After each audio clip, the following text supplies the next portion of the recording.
trois premiers boutons, donc les boutons noirs, ce sont les appels aux portes, donc c'est les boutons de sonnette. Les trois LED qui suivent représentent les trois rubans LED qui permettent à l'opérateur de se rendre compte qu'on a sonné.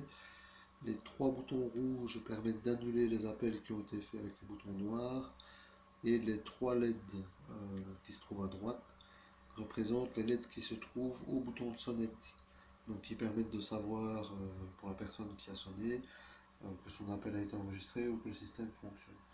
Donc pour rappel, les LED de visualisation qui se trouvent au bouton de sonnette vont faire un fade progressif tant qu'il est au repos pour dire je suis en attente et je suis bien présent, et ça clignotera une vitesse réglable dans le programme lorsque on voudra signaler que l'appel a été enregistré.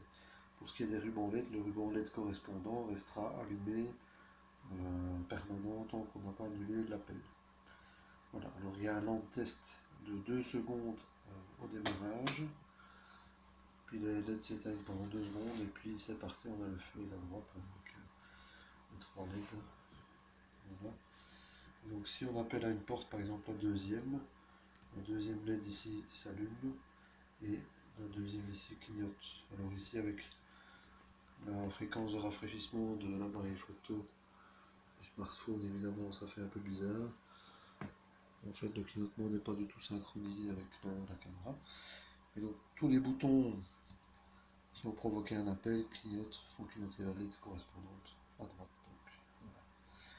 Donc dès qu'on annule, eh bien, elle repasse en fade. Donc ça s'allume et s'éteint progressivement. Voilà.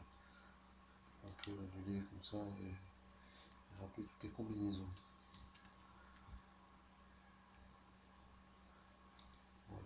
Donc chaque fois qu'on fait un reset de l'Arduino, on va voir donc le long test de 2 secondes et puis l'arrêt 2 secondes avant que le système ne redémarre.